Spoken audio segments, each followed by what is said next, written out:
Hello, YouTube. Okay, so last week I might have skipped over the new episode of Samurai Jack. I was really busy, and to be fair, I still am this week, but yeah, this week I'm just cutting out time for it. So, yeah, I'm sorry for last week, but now we just gotta talk about 2 episodes. So, I guess I got kind of lucky that not that much happens really in the first new episode, because well, it's just sort of Jack and Ashi inside of a monster. So, yeah. What happens in that episode? Well, okay, I just sort of said what happens, but anyway, it takes place right after the very last episode, and Jack has just now fallen off of a cliff. He survives and is not injured in the least.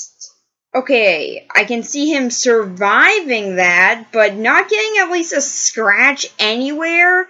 Yeah, that I don't buy. And seeing as the show does actually take into account the fact that he does get injured, it's kind of weird they decided to just say, nah, he just fell off a huge cliff and didn't even get a single scratch.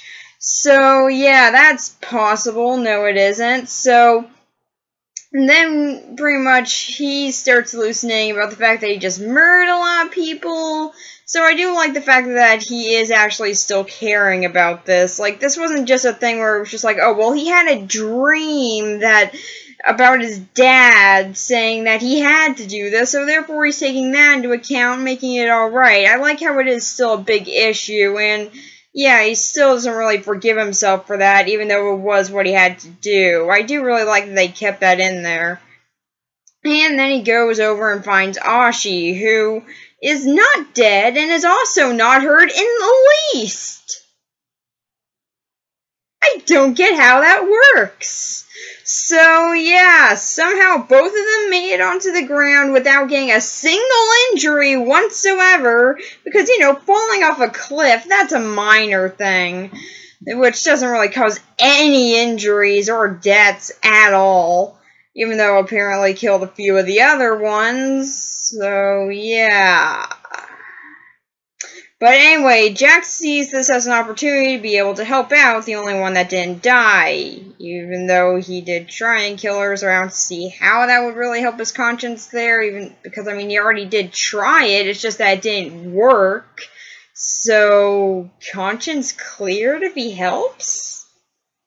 Yeah, I don't get that. So, yeah, Jack decides that he's gonna help her, but she still wants to kill him. But their fighting gets interrupted when a monster randomly comes up out of the snow for no real reason whatsoever. It's just that there was a monster living under the snow. Why? I really don't know. So, yeah, this monster comes up and eats them. And Ashi thinks that now Jack has been defeated because they've been eaten.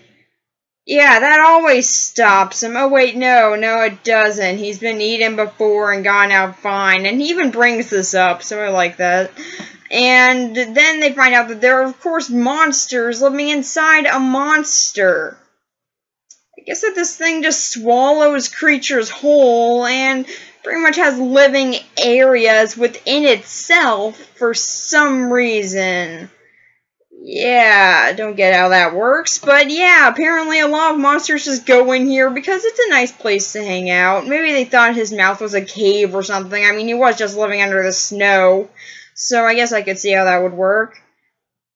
So yeah, now being inside of a monster, she still tries to kill him, but eventually she does get hurt by one of the creatures attacking Jack, and Jack has to carry her around.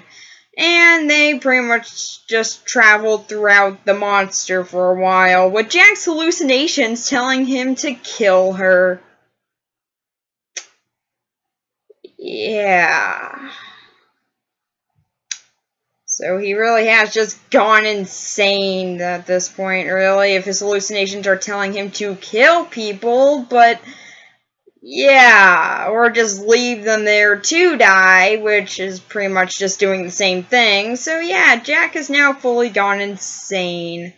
Although at least he's just ignoring his hallucinations. That makes it better. No, it doesn't. So, Yeah, eventually Ashi gets taken, he saves her, and then they continue to trek through a monster trying to get out. And eventually they do get out. And I gotta say, the inside of the monster actually looked really cool. There are a lot of really great uses of color at this point, and yeah, of course, that's all throughout the show, but in this episode in particular, they use a much more neon color palette, which really makes the inside of the creature really stand out, so I really did love what they did with that. Especially one moment where it's just like electricity. I'm really wondering why there's electricity inside this thing, but yeah, it has electricity in it, and it looked really awesome.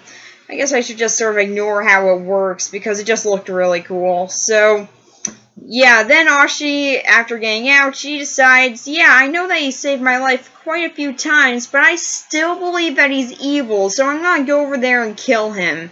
But then she sees a ladybug, and then she remembers that the person in charge of the Dars of a Cube, I just didn't realize that they never named her.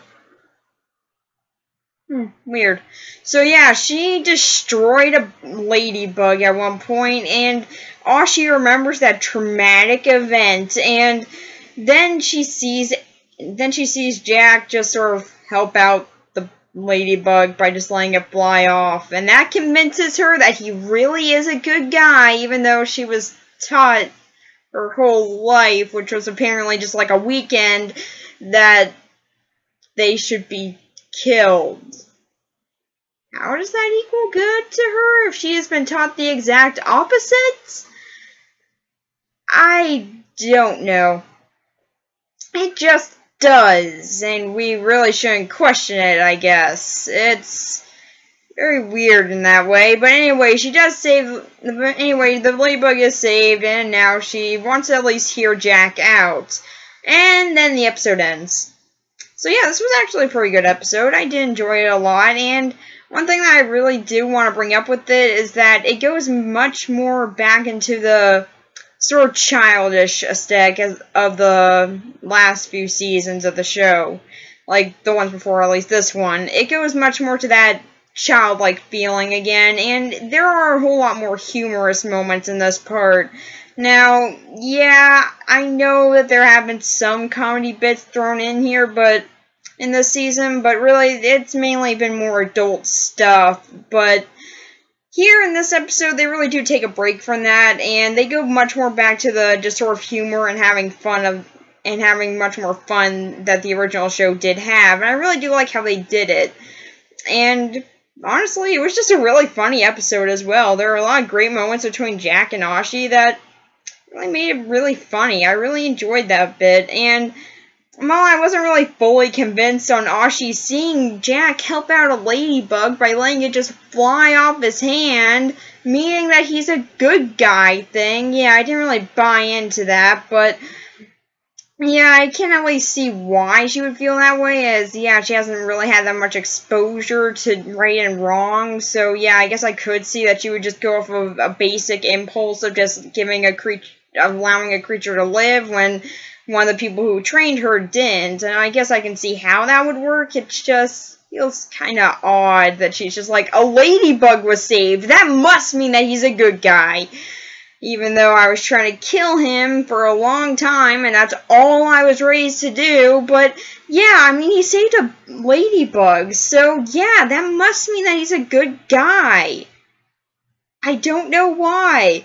But yeah, that convincing aspect wasn't really that great. But outside of that, I did really like this episode. The color usage in this one was really good. The fights with Jack were actually really awesome. Like, we get to see him use something that resembles a katana. And then he drops it, I guess. We never really see what happens to it, or at least I don't remember. And something happens to it, and I guess, or he just didn't care about it, and was just like, I don't really need this anymore. It's not as good as my other one. Get out of here, you stupid katana, like, object. So, yeah, that was really kind of cool to me. Like, hey, he's got a katana-like object again. Never mind, okay. The show keeps on doing that. I really don't get why. But anyway, not really that much happens in this episode, but it is still a very good one, and one that I do recommend watching. It's very fun, and they do have a great usage of color, which they always do on the show. And actually, they do get some nice moments for Jack and Ashi actually bonding together. That was really nice. And while I'm not the biggest fan of a villain has to be with a good guy right now because situation, yeah, that I'm not really a big fan of, but I do like how it was done here. So then on to the next episode. This one starts off with the Scotsman, already I love it, going in to attack a coup. And also he has like 50 daughters now. Him and his wife really got busy, and I guess I really should question how on earth his wife gave birth to that many children. All of them apparently female. Don't know how that worked. But yeah, somehow that happened.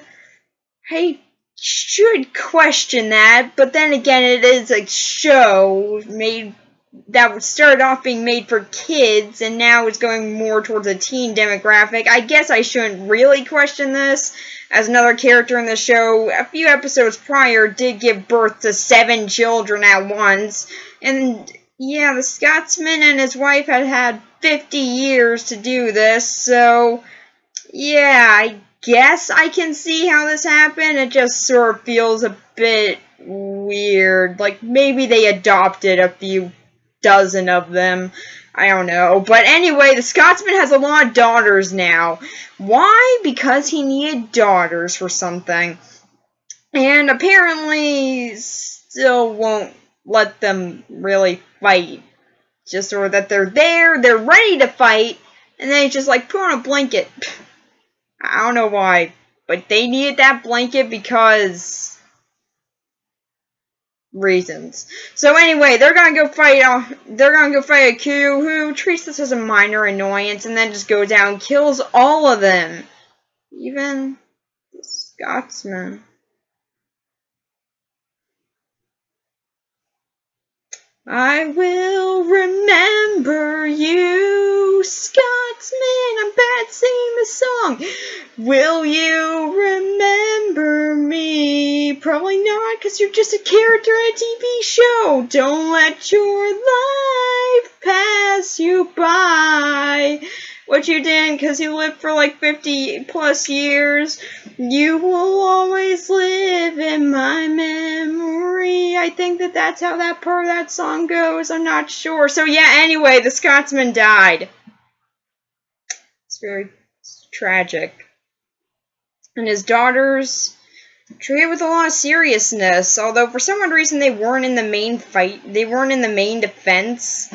Yeah, that's what I sort of meant earlier when I said they're not allowed to fight. I don't know why I screwed up the way that I said that. But yeah, they aren't in the main defense. Apparently, they were just sort of off on the side. I guess that they were just sort of there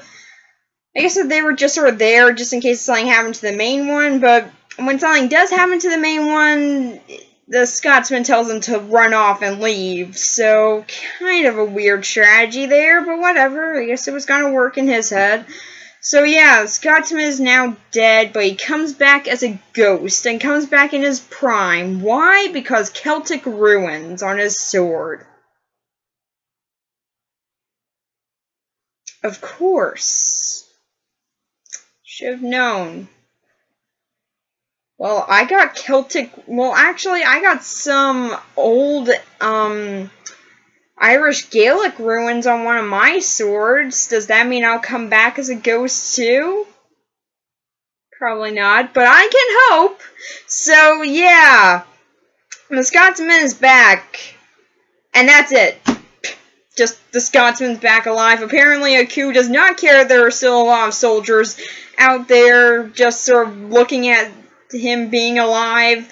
Like, no, he doesn't care about that. He's just gonna, I don't know, go relax and watch TV or something. I don't know what a coup does now. He just gets bored, apparently. And then the Scotsman says that he's gonna go get Jack. Why he didn't get Jack in the first place, I don't know, but he's gonna go get Jack. So, yeah, that's something to look forward to. So now we cut back to Jack and Ashi. They get off the island with the help of a water dragon. Jack trains a freaking water dragon. Okay, well, it doesn't really train. He just sort of beats him in a fight and then rides him around a little bit. But anyway, he got a water dragon, and he's riding around with one of the daughters of a coup. It's awesome. So, yeah. Now that that's happened, they end up on an island, and Jack just sort of says, do whatever you want, but she says that she wants to know the truth about Aku. So he tells her, not just telling her the story of his past or anything, but instead decides to take her to a lot of random locations, which he knew would be perfect demonstrations of how Aku treats people, and then just sort of shows her all the devastation that he's caused, and that, for whatever reason, makes her know that he's evil. She's a trained assassin. Why? And that's all that she's been brought up on. Why would she think that devastation equals bad? She was trained to kill. Sure, it's just the samurai, but where did moral grounds come into that? Her whole entire life was trained to do nothing but kill. There's honestly one moment where they say, never relent, just attack. And that's a bit of their training. So, yeah. And also that the weak must die. So, yeah.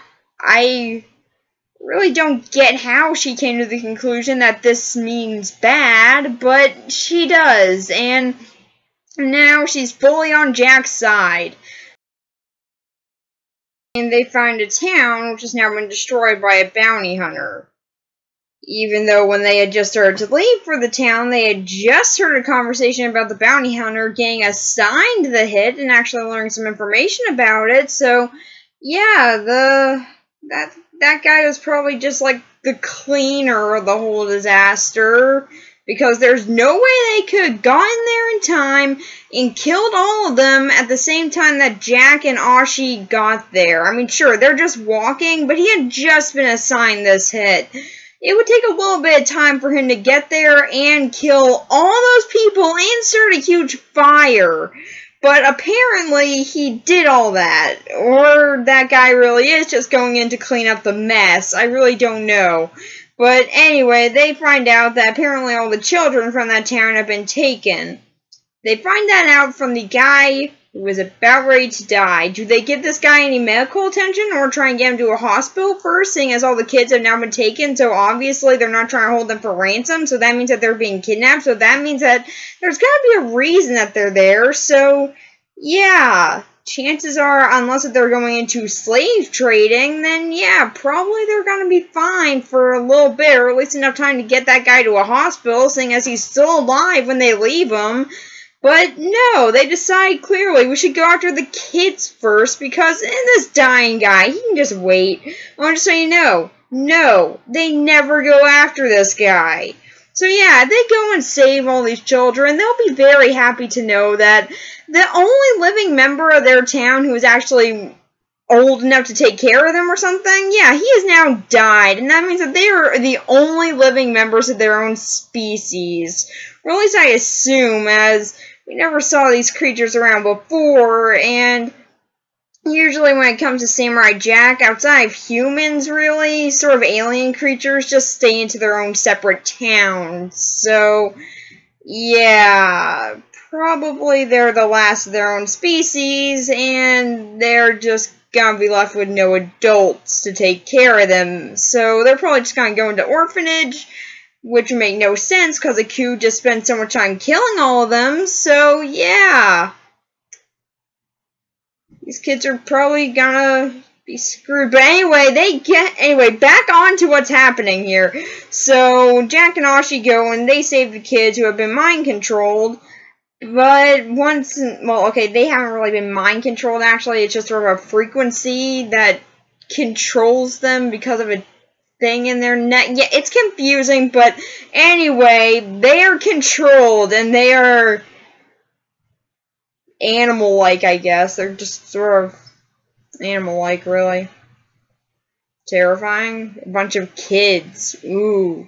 And Jack does not have a weapon, so there's really no fear of hurting them here outside of maybe getting some bruises on them if you hit them. But apparently Jack decides never to fight against children, I guess. Even though he's done that in a previous episode, the one about the raves. So, yeah, him not fighting them here really made no sense. But anyway, Ashi goes and she saves the kids, but yeah, it kind of looks like they died for a little bit, and then Jack immediately assumes that they all must be dead. There's no saving them whatsoever here. So yeah, now he decides to go walk off with that weird horseman guy that keeps on following him around. So at least we're going to find out what that guy's deal is, and yeah, then Ashi just realizes, hey, these kids aren't dead. Hey, Jack, you want to see all these living kids? Oh, well, okay, you're gone. I'll just go look for you later, kids. And that's the end of the episode. So, yeah, for this one, it's pretty good. For one, we get to see the return of the Scotsman, which was awesome. I really do like John DiMaggio in this role, and he does really great with it, even though it's been 13 years, although 50 years for the character. And I do really like how they incorporate that he is so much older now, but he's still awesome and trying to wage war against a coup. That, I just really love that. But, yeah, the Scotsman here is really awesome, and I'm actually kind of interested in learning more about his daughters. They seem like pretty cool characters on their own. And, yeah, all of the other Scotsmen are dead, I guess, as I'm assuming that that was his whole army. I mean, really, we didn't get to see that much of his army, but we sort of just assumed they were all in the castle that we saw in that one episode that he was in, where they actually went to his castle. And, yeah, there weren't that many guys in there, but still, there was a good amount, and I was assuming that that was his army, so yeah, that seemed like the same amount of people, if not more, because I'm guessing that some of them have gotten to be the same age as him now. Well, okay, they had to have gotten to be the same age, I don't know why I'm guessing, but yeah, chances are they probably are the same age, so yeah. Unless that's all their kids all gathered together, then yeah, I don't really get what was happening there, or why the Scotsman didn't decide in all these 50 years, he was just like, you know, maybe I'll attack today, nah. So yeah, that kind of left a few questions there, but it was awesome to see him come back, and yeah, I really did enjoy watching him. Even though he wasn't in this episode for that much longer, and we do have something to look forward to now, seeing Jack and the Scotsman reunite, so that'll be awesome. But outside of him, we also have Jack and Ashi in this episode, and I actually really like the way they work together. For one, them working together is really cool. I really just sort of like seeing someone who has pretty much been on Aku's side for her whole life, you know, those couple of days, or at least that's what I assume, unless if it wasn't actually paralleled when we were showing her training, but yeah, they sort of make it out to be that it's supposed to be a parallel training thing, so either she ages really quick and then just stops at one point, or like when her training's done that she stops for some reason, or I don't know. That was supposed to happen a long time ago, but it was shown in a parallel structure to that one episode, even though it wasn't. I still don't get that. But anyway, yeah, I do still really enjoy seeing someone who was pretty much had it drilled into their head that Q was the good guy here their whole entire life, just sort of going on to Jack's side because of all the things that she's seeing that Q has done, which she just automatically assumes Aku did this. Yeah, I don't really get that. It's not like Aku puts up signs or something saying that he did, and she doesn't actually see anything happen that would sort of imply that Aku actually did this, but she just sort of says, well, Jack showed me this, so yeah, it has to be Aku. Yeah, I don't really get how she came up to that conclusion. I mean, it could have just been a random battle site. I mean, we've seen in the show that wars have been fought, and they're not just because of a coup, it's just because of some other people fighting before, so yeah, I don't know why she just automatically assumed this must be the work of a coup, but she does, and she's automatically on his side then, and That's probably my biggest gripe with their dynamic here. But outside of that, I really did like seeing them work together. They actually worked very well, and I honestly really liked seeing it. It was very cool. And the ending for Jack, I gotta say I'm very interested in. I've been questioning what the heck that horseman guy meant this whole entire season, but now we might finally be getting some answers on that, so I'm very excited to seeing what they do with that.